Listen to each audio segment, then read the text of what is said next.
Before the mystery began, there was only grief and a family trying to understand the impossible.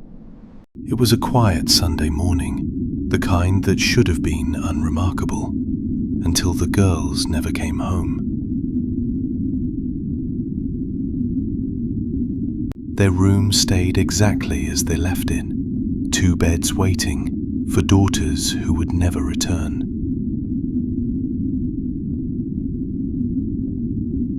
A sudden collision, a single moment, and everything changed forever.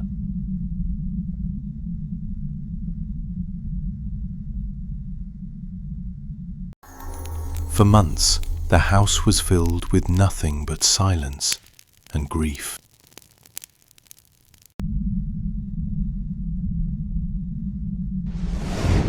Days passed, yet the toys remained exactly where the girls once left them.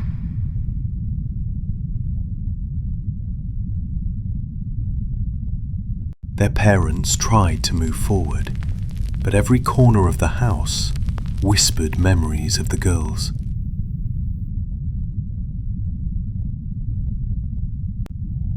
Sometimes, their parents said they still heard the girls' names in the stillness of the house.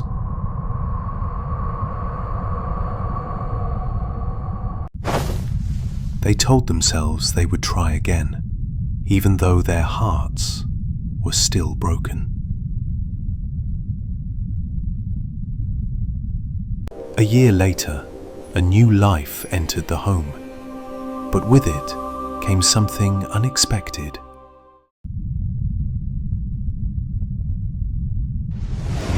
When the twins were born, the family felt hope return to the home. One of the twins carried a mark in the same place where their late sister once had a scar.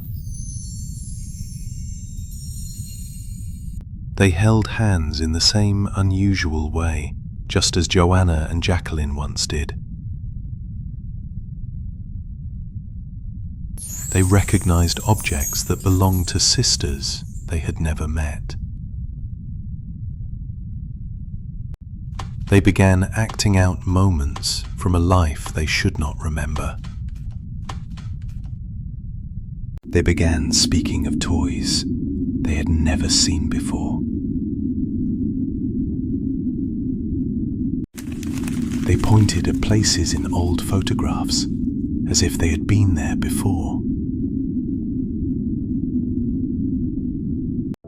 They showed fear of cars, a fear their sisters once had.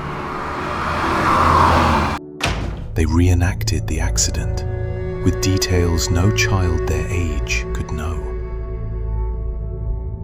The question grew louder with each passing day. Were these memories truly theirs? They spoke of a street they had never visited, yet described it with unsettling accuracy.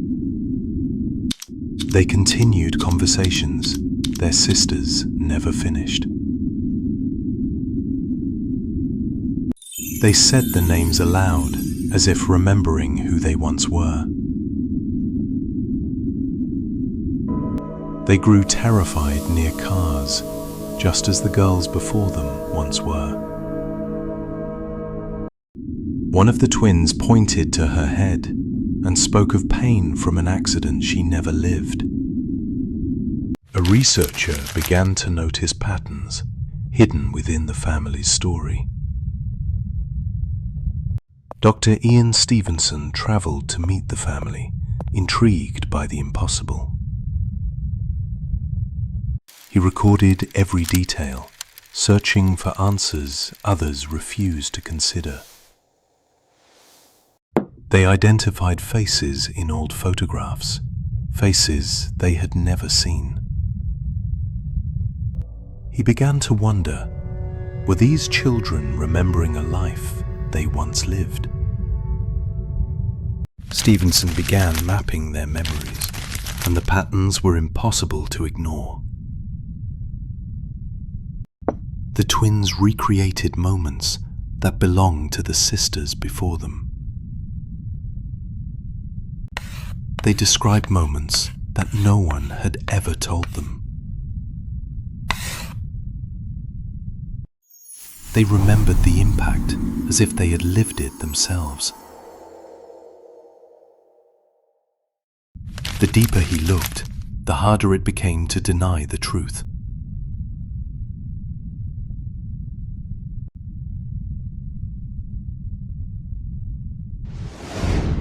He sharpened his questions, searching for the boundaries of what they remembered. Certain objects awakened memories far older than the twins themselves. The details they remembered matched places perfectly. They remembered things no child their age should understand. For the first time, Stevenson allowed himself to believe.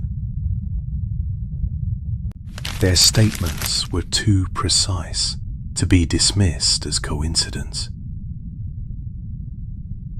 Every detail was checked, and many were verified. This case would become one of the most significant in Stevenson's career. He concluded that these memories could not be explained by chance alone. He carefully chose his words, but the implication was clear. As the twins grew older, the memories slowly began to fade. The names Joanna and Jacqueline were spoken less and less. The memories did not vanish all at once. They simply stopped returning. For the first time, the twins lived lives that belonged only to them. But one question remained. What truly happened to Joanna and Jacqueline? The case did not end with answers. It endured through questions. Some saw coincidence. Others saw something far more profound. Their story left behind more than memories. It left a question for the world. No final verdict was ever reached.